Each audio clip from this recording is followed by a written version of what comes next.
It was our third or fourth time having sex, and he was ignoring my request. I moved my own hand there to stimulate. He immediately responded, gross, and moved my own hand. Wow. He said I just needed to relax, and then I would be fully able to enjoy his work.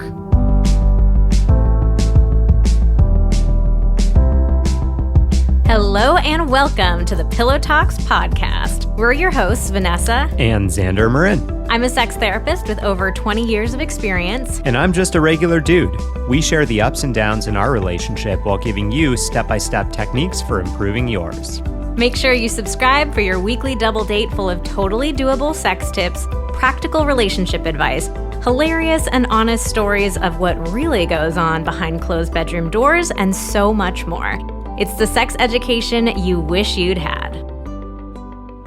Can you even fuck? I really hope that nobody is listening to this episode with their kids around. I think we've trained our audience to know that this is not a podcast to listen to with your kids around. But yeah, I think that by now you should know that. I mean, we are, this is our 26th episode. If this was your first time listening and somehow Pillow Talks sounded like maybe just something fun-loving for the whole family, sorry. I hope you'll give us another shot. Xander had the idea to start our podcast off that way, and I just rolled with it. So hopefully that is fine with everybody. But we are tackling the big question today, which is what makes someone good in bed? So this is a really big question, and I bet every single one of us has felt stress about this at some point in our lives or another. Oh, yeah. So we decided we wanted to gather some research and ask people. So we turned to our Instagram audience. We're at Vanessa Marin Therapy, if you're not following us yet. And we basically asked people, okay, tell us what specifically makes someone good in bed. So think back to like your best sexual experiences, your best sexual partners. Like what was it exactly that happened? Because I think a lot of us, like, we don't take the time to think into detail. Oh yeah, we're like, oh yeah, that person was good, that person was bad. I want good sex, but like, do you really know what actually makes sex good? Exactly. So we also asked what makes someone bad in bed. And we specifically asked what are the like qualities that people had that made them bad in bed. So we got hundreds, I think actually thousands of responses from people. We really took a look at all the data, and there were some very major themes that emerged. So we got a ton of different responses, but a lot of these same ones kept coming up over and over and over again. So we are going to share those with you today. We're really excited to unpack these themes and to talk about how you can use this intel to sharpen your skills and be an amazing partner in the bedroom, because who doesn't want to feel good in bed, right? Oh yeah, absolutely. And have you ever tried to become better in bed? Like, I think that we all want to be good in bed, but like, I doubt most of us are actually practicing any skills. That's a really good question. We just kind of, each sexual interaction is like, okay, I'd better be good. This is going to be better than last time. I'm going to hope I get better. But like, when was the last time you actually were like, I want to work on this? No, that's a really, really great point. I think because we don't take the time to think about what does it actually mean to be good in bed, we all put this pressure on ourselves to perform, to be great in bed, but we haven't really thought through like, what does that actually mean? And what are the specific steps that I take to do that? So we're actually going to be sharing a ton of examples that people gave us. Like we also asked for like, tell us your stories. Don't just tell us, I don't like a partner who is blah, blah, blah. So we're going to share specific things that you can do to embody and to avoid all of these key characteristics. Oh yeah, but first we are going to share my favorite part of the podcast, our review of the week. 5 stars. Thank you for those 5. So they gave us 5 stars in iTunes, dating myself, in Apple Podcasts. They also put 5 emoji stars. I just want to be really clear because I know it's my job to read and interpret emojis. I don't think there's anything else to interpret here other than they just really wanted us to know. They gave us 5 stars. Thank you for all the stars. Thank you for the 5 stars. Growing up in a highly conservative household, my parents rarely, if ever, talked about sex, and I'm getting married in January, so this has been a bit of a challenge for me. What is this emoji? like nervous? Smile sweating and smiling. I wish you guys could see what he's doing right now. He's doing like a little jazz hands dance. It's kind of like, I'm uncomfortably excited.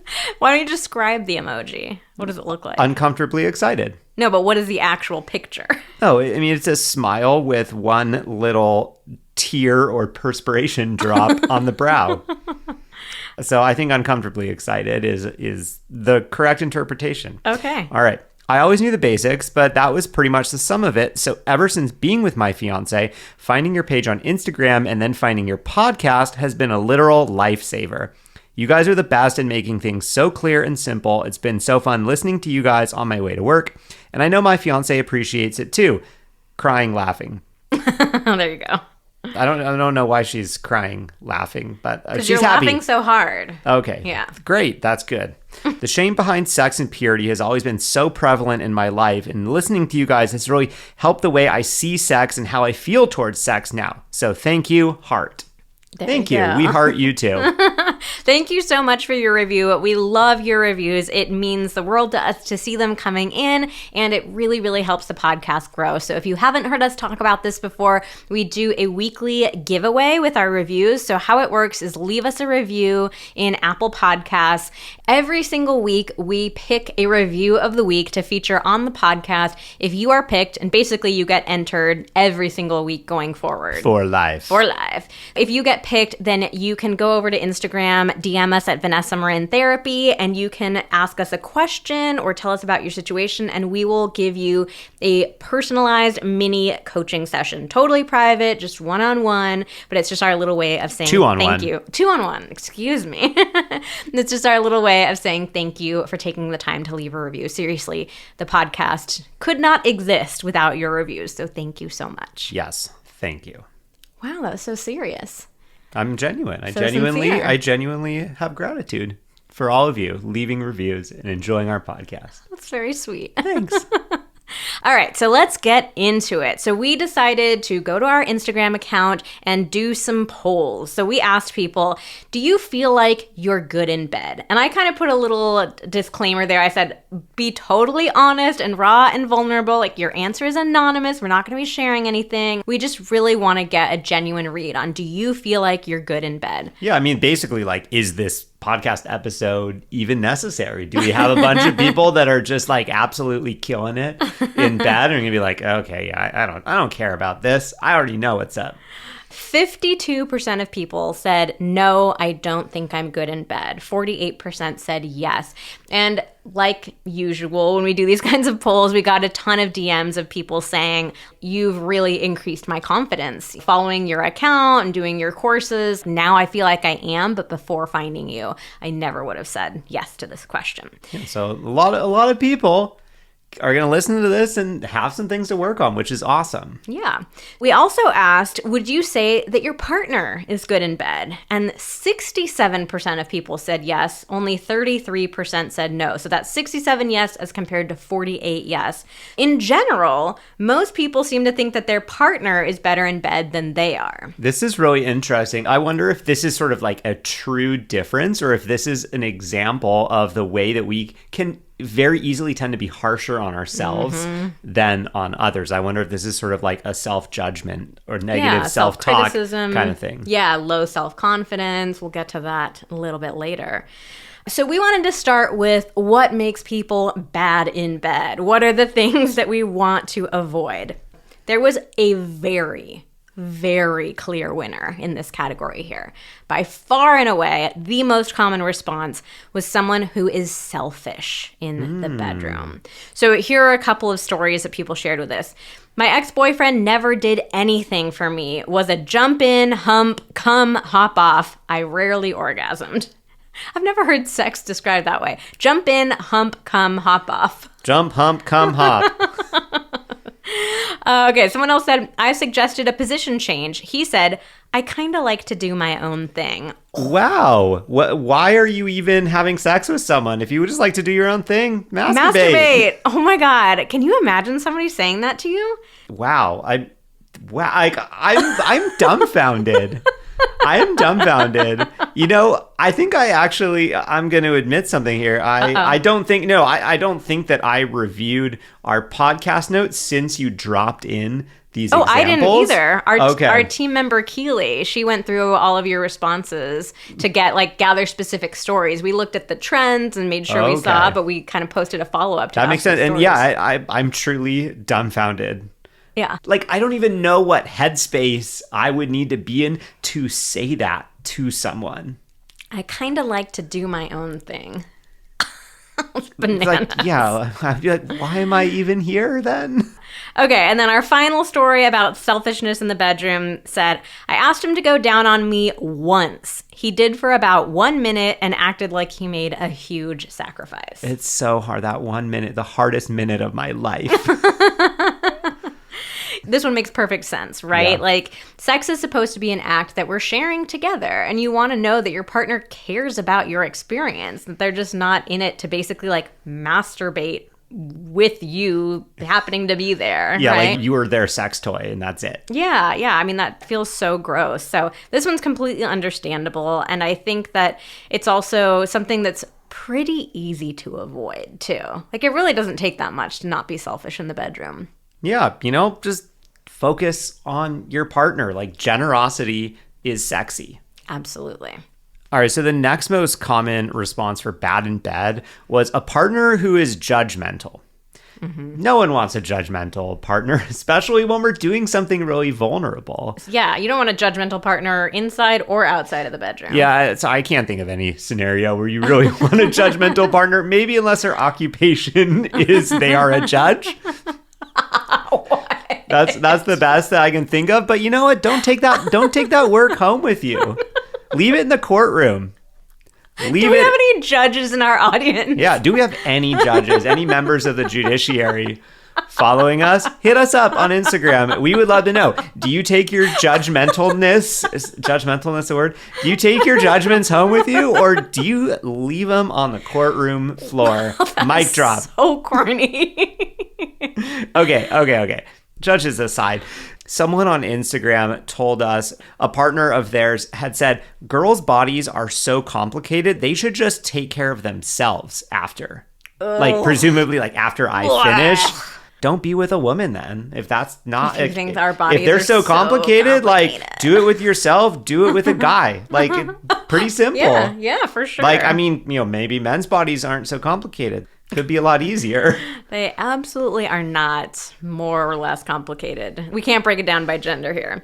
Next one up was arrogance. Another very unsexy quality in the bedroom. So we got a bunch of stories from Instagram about this one. One of my exes called himself the Jackhammer. Why would you call yourself that?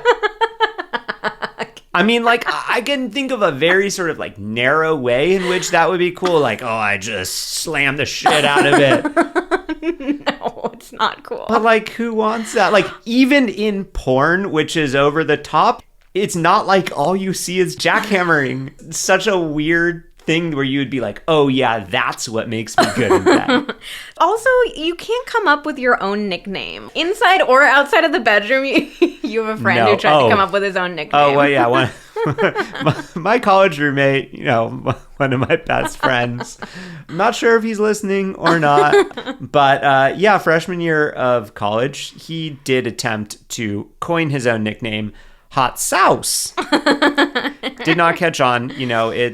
I don't even know how long later it is now. How long later? How many years? That's a real Vanessa-ism of you. Yeah. It's been, 18. It's been 18, 19 years since then, and he still tries to throw a little hot sauce in every now and then. Sorry, Ben, not happening. You just can't come up with your own nicknames, and definitely not inside the bedroom, and definitely not the Jackhammer. But this person said, I felt like I was being shaken to death. Not enjoyable. Another person said they heard a partner say, I can go all night. Oh, I feel like this is something that a lot of guys say, or a lot of guys aspire to. And all night is 5 minutes. But really...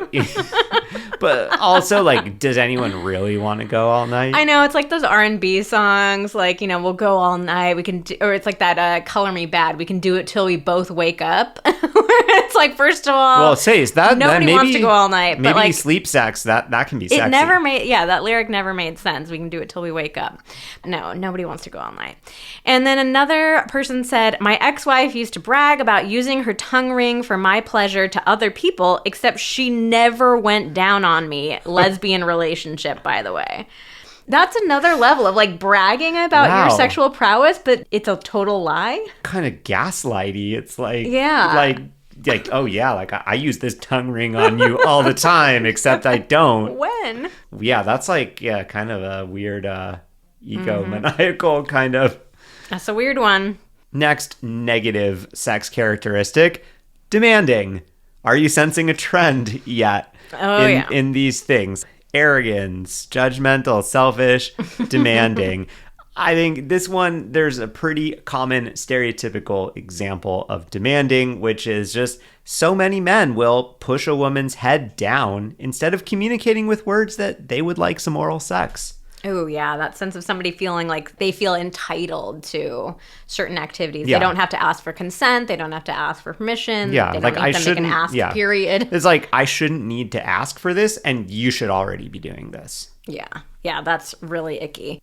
All right, next we're going to go over some ones that aren't quite as intense, maybe not quite as egregious, but there's still things that are really challenging for people to deal with in the bedroom. One of them is insecure. So one story that we got was this guy kept talking about how his penis was small. I honestly didn't care at all until he wouldn't stop talking about it, and he took me out of the experience. So I think insecurity is a challenging one because I would say most of us struggle with confidence in the bedroom, right? Like most of us, most people didn't feel like they're good in bed. Most of us have body insecurities or worries.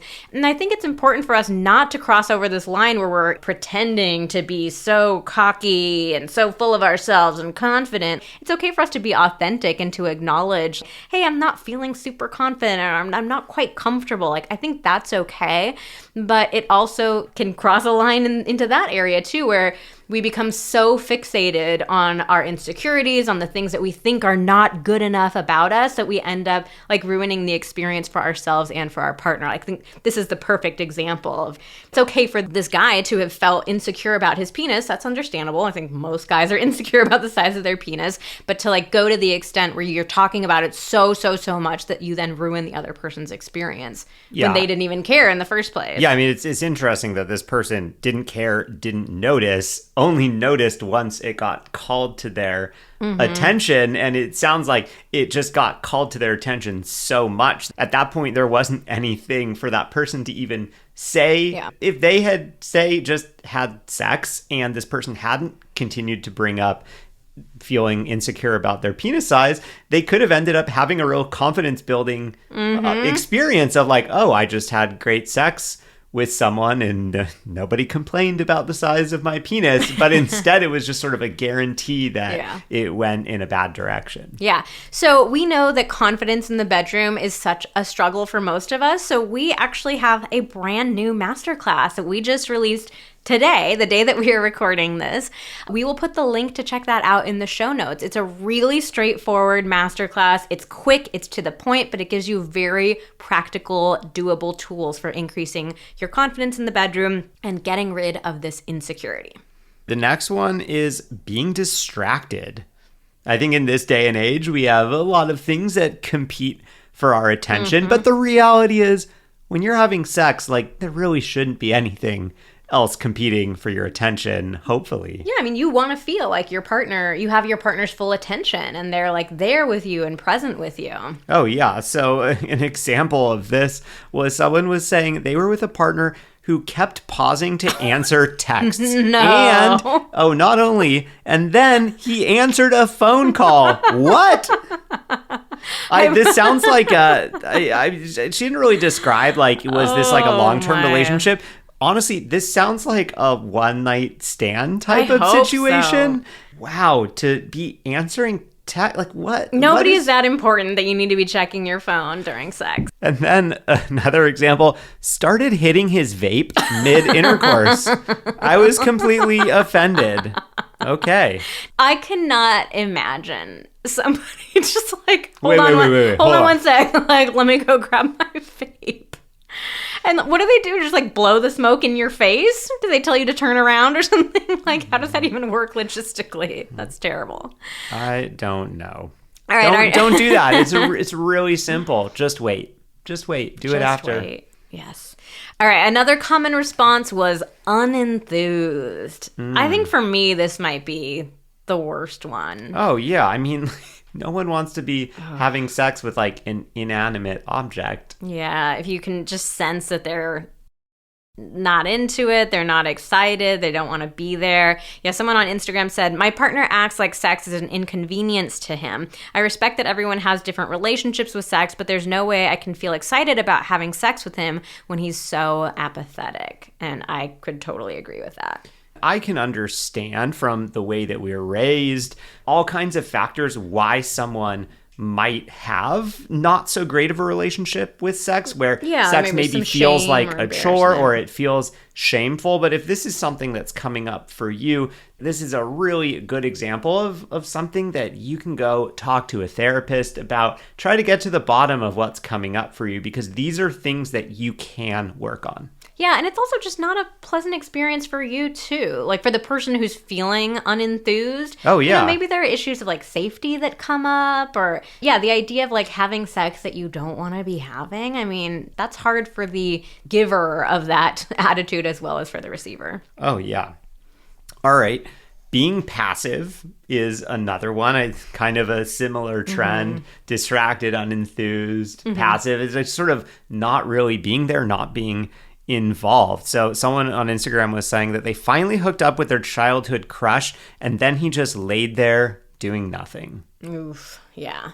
Yeah, that's another tough one for sure, when you're just like, hello, are you? Yeah, are you there? Do you want to do this? Yeah. All right, and finally, we have hasty. So kind of like being in a rush.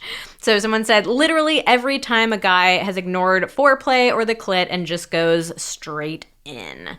What did that other person say? It was a jump in, hump, come, hump, hop off kind of situation. Yeah, take your time. I mean, there's a time and place for having quickies, for Yes. sure. Like, once you're more established with each other, you know how to get each other off and, like, feeling good in a quick amount of time. But other than that, like... Yeah, the goal should be that both of you have a good, enjoyable, pleasurable time. Ideally, both of you orgasming if that's what you want. But everyone who wants an orgasm gets an orgasm. Yeah, everyone who wants an orgasm gets an orgasm. Regardless of orgasm, I think everyone deserves some pleasure and enjoyment out of sex, and connection too. Okay, so then we got this doozy of a story that is a combination of so many of the things that we just mentioned. So let me read this one. Early in a relationship, I kept mentioning how much I like clit stimulation. By the way, totally normal for a vulva owner. Back to the story. It was our third or fourth time having sex, and he was ignoring my request. I moved my own hand there to stimulate. He immediately responded, gross, and moved my own hand. Wow. He said I just needed to relax, and then I would be fully able to enjoy his work. His work. I bet he had a nickname for himself, too. The worker. The artist. The worker. All right, back to the story. I went to the bathroom, embarrassed, annoyed, and avoiding confrontation. After about 20 minutes, I texted him from the bathroom, lying that I didn't feel well and he should just leave. He did. I never went out with him again, thank God, because he did not deserve it. Yeah, good move. And it was years before I mentioned clitoral stimulation in front of another partner. He moved my hand. That's fucked up. That's so fucked up. And I am so sorry to this person who wrote in. It took you years to even mention that you like clitoral stimulation. I imagine it probably took you longer to feel comfortable doing that to yourself again during sex. I'm so sorry that happened. That's horrible and scarring and traumatizing. Please don't do that. If you feel like it's weird that your partner might want to touch themselves or show you what they like, I would invite you to re-examine that belief.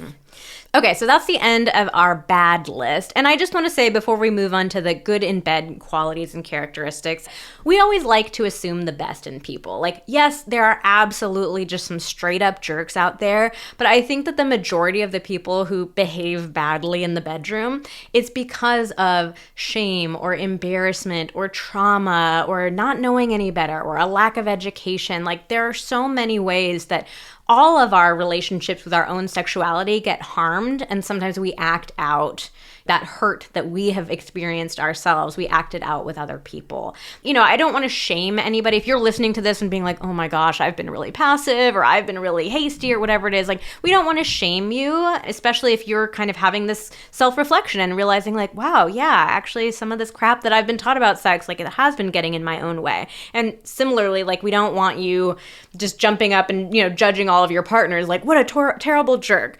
All that to say, a lot of bad behavior in the bedroom can absolutely be turned around with some insight, some desire for change. Some open-mindedness. Yeah, it's not all just coming from like a terrible place. Yeah, so let's talk about what are some things that actually make you good in bed? What are some things that you can focus on, that you can think about working on? Identify some strategies for really improving. All right, so some examples that people gave of, you know, what makes a really attentive or a caring partner. So one person said aftercare, if I had an orgasm or not. So cuddling, talking, etc., connecting after we clean up, going back into bed, and not just like moving on to the next thing. Okay, so a sense of presence all throughout the experience. Yeah, it's like I'm here for more than just the sex. Mm-hmm. You know, like I even if it's just a casual hookup, like there's still ways that you can convey like, hey, I care about you. I care about your experience, even if we're just casual, even if we're just strangers. Asking questions if I don't seem present, you know, trying to form connection, make sure that you're on the same page and figure out ways that you can keep increasing connection throughout sex. And then finally, willing to spend time figuring me out and making sure I don't feel like I need to rush.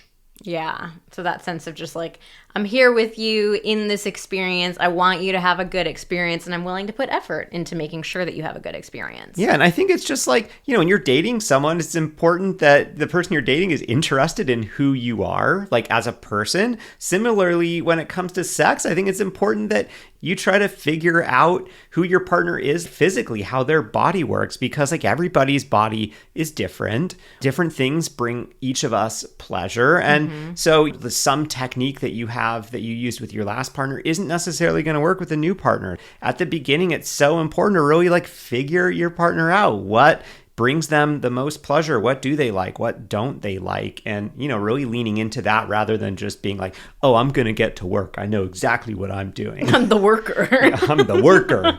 The worker jackhammer. The worker jackhammer. Putting on my roadwork vest. Oh my God. That's quite a mouthful of a nickname. All right, next up we have confidence. So people gave specific examples of like initiating sex, trying new things in the bedroom.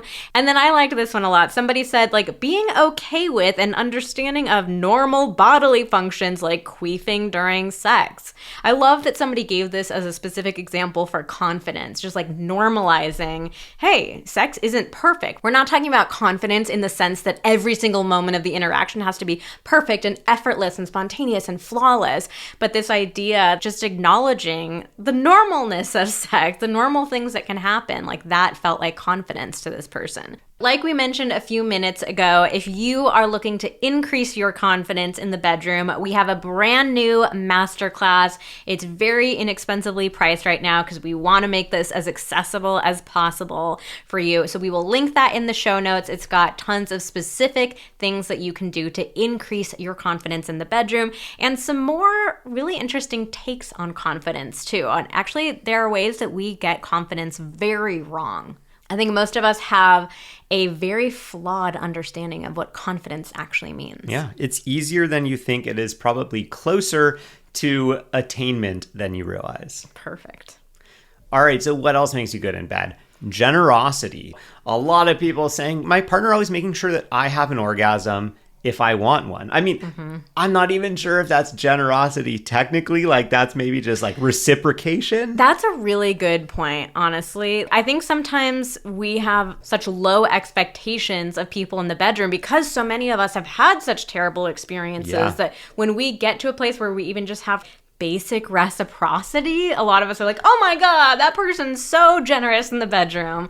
Yeah, I mean, I can't tell you how many DMs we get, in particular from women who sleep with men who say things like, oh, well, I just want some tips about how do I talk to him about focusing on me? Like, he just finishes and then he's done. And a lot of women feel like, they almost feel like they're the ones being selfish for wanting a little bit of attention in the bedroom. Yeah, some other quotes from people around generosity. People said they're looking for someone who is horny for other people's pleasure. I love that. Yeah. I get off on other people's pleasure. Oh, yes. You down with OPP? Yeah, you know me.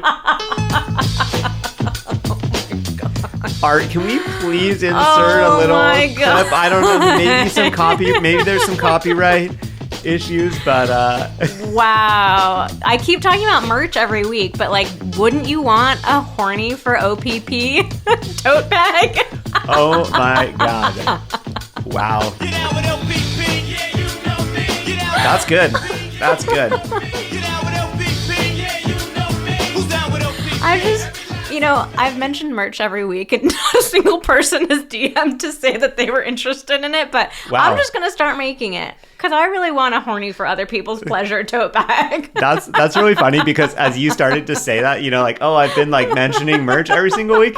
And before you said, and no one has DM'd me, I was like, yeah, I mean, it feels like we're getting closer and closer to launching that merch line. No. Like, they're just getting better. The ideas are getting better and better and better. Is it just us? It's literally just me. Nobody would buy it. I'm just going to set up my own little custom Zazzle store. Yeah, we're not going to make any money off this. My own merch. Just for fun. No one will get it. Okay, keep reading the quotes. Oh my God, I got to like reel it in after that one. All right.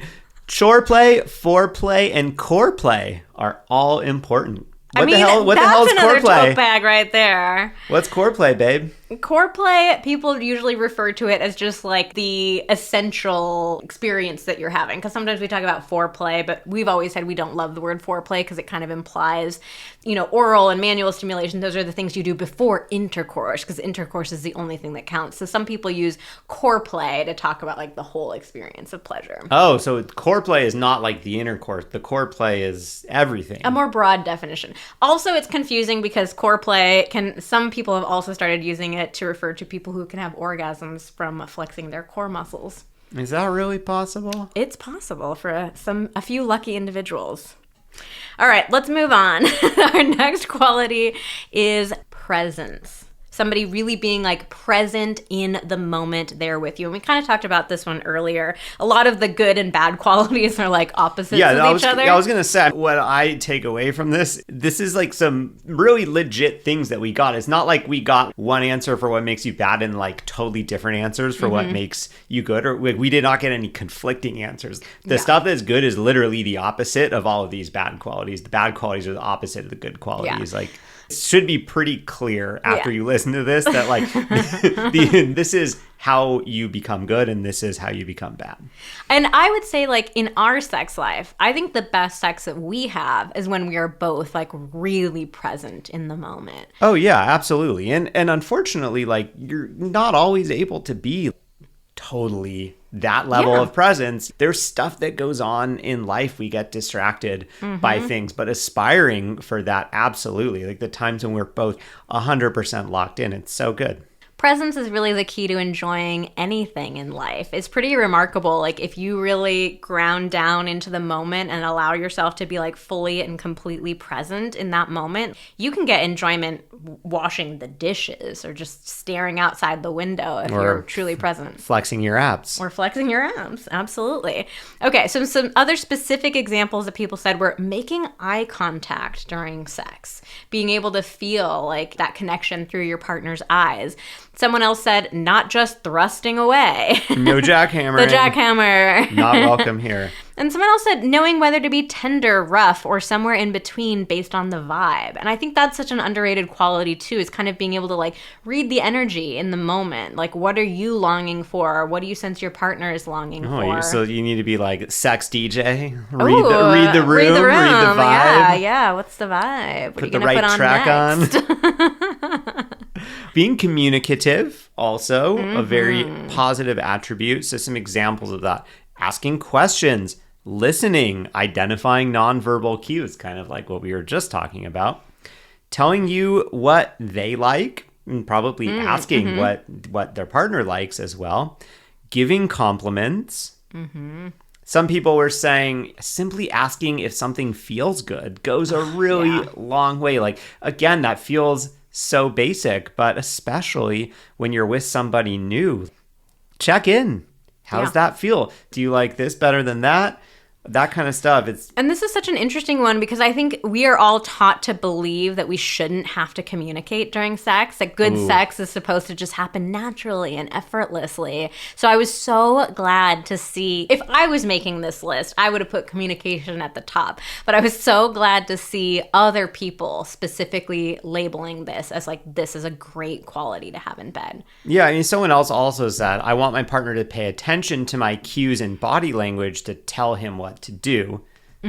I think that's also important to verbally give some cues as well. You know, like you were just saying, sex shouldn't be this totally silent thing where we're just like fully trying to read each other without any verbal communication. Because I think a lot of us think that we're being so much more clear with our nonverbal cues than we actually are.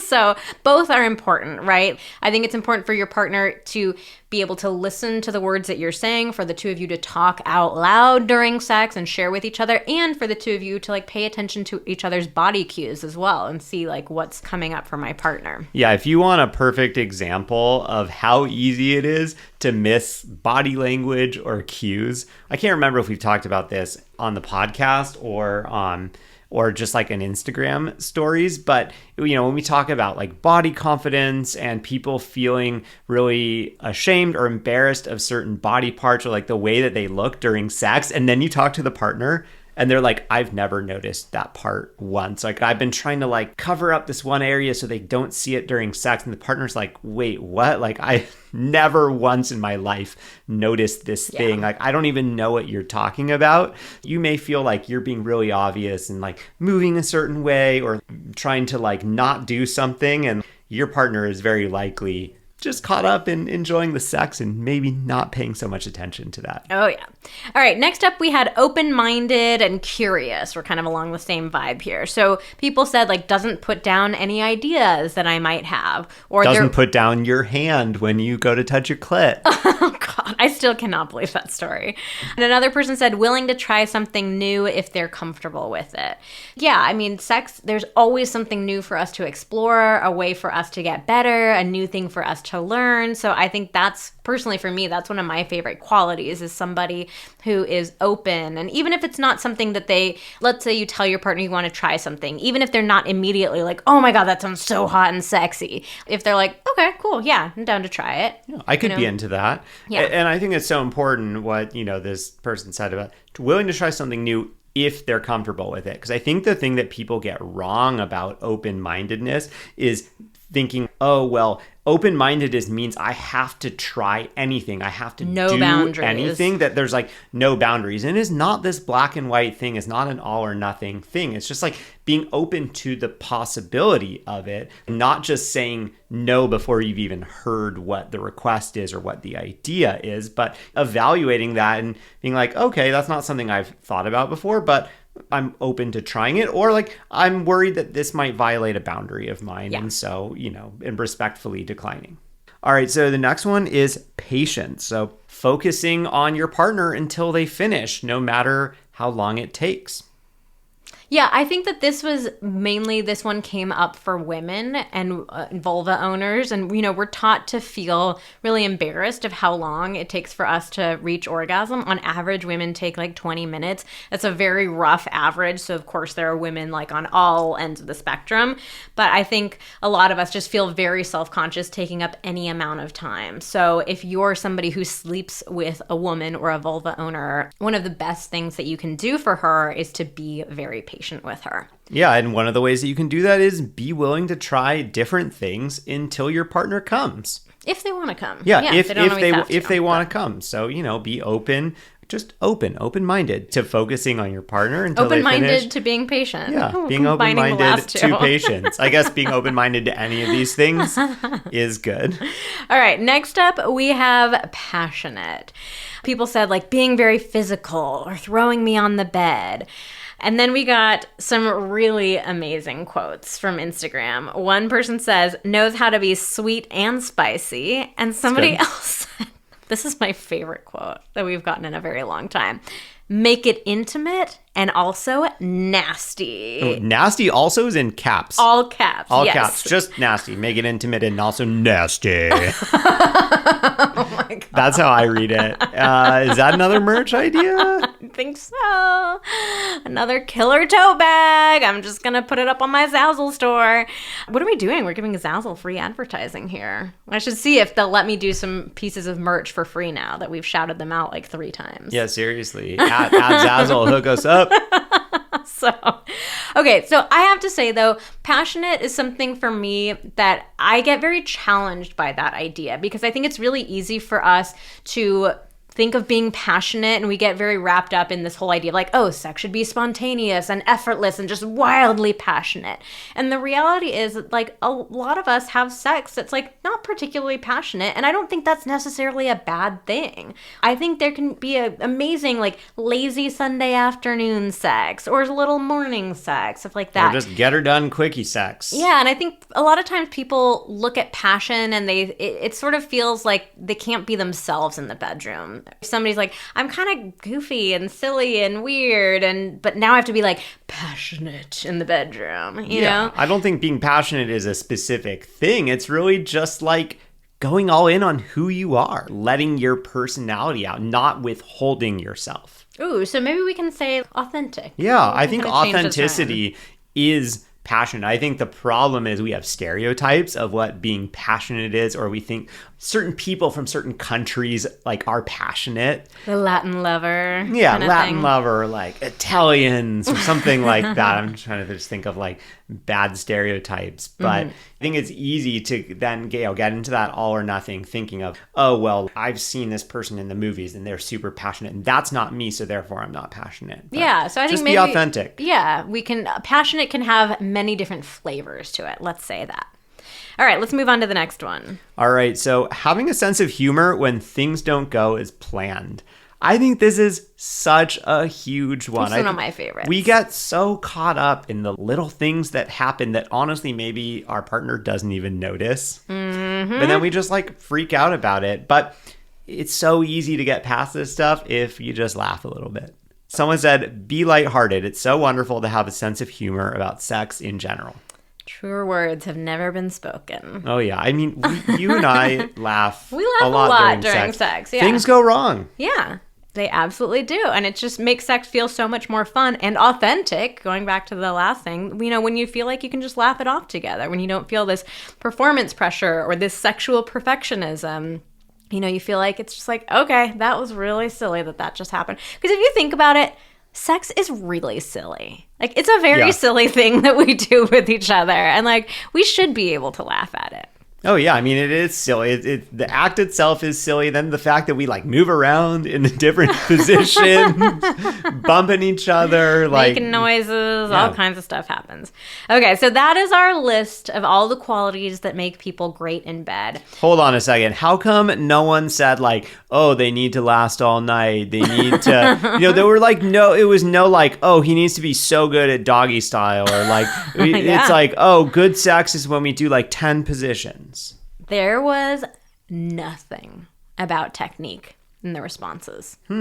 Nothing about technique. And I think that is such a great thing for people to realize, because I think most of us get very fixated on our technique. And let's be clear, technique is important. Like, we have specific guides around oral sex and manual stimulation and trying out sex positions. Like, you absolutely want to have a foundation of knowing what you're doing, having some tools in your toolkit, and it can be really fun to explore your technique.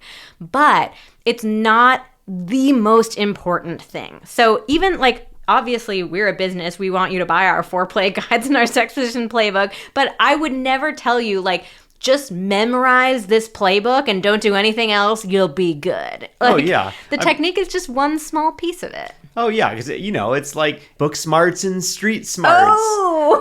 Like Sex you could memorize like all this stuff about you could study in school like accounting or something. You could memorize all this accounting stuff, and then you go work at an accounting firm and you don't have experience like communicating with other people or managing different personalities, and all of a sudden you're like, well, I know everything, but like it's not working out in real life. So, the knowledge, the technique is important, but it's just the baseline. It's what you do with that technique that matters so much more. Absolutely. All right. Well, that is our list of the qualities that make people bad in bed and good in bed. So I'll ask you one more time. Can you even fuck? Hopefully you can, now that you've learned all this. But we know we covered a lot of different qualities, so do not fear. We have made a quick little cheat sheet for you if you want to refer back to these, if you want to show it to friends or use it to open a conversation with your partner. So you can go to the show notes. We'll put a link to that in the description, and you can download that guide for free. We'll also put the link to the Confidence Masterclass if you are looking to supercharge your confidence in the bedroom. And also, let us know if you want that merch. Now we're just fishing for it. Yeah. Please. Give us please give us an excuse to open a Zazzle store or a Zazzle competitor. We are open to all of Zazzle's competitors. If you are listening, I don't know who you are. I barely know who Zazzle is. I vaguely remember like making a t-shirt with it like 10 years ago. That's all for today's episode of Pillow Talks.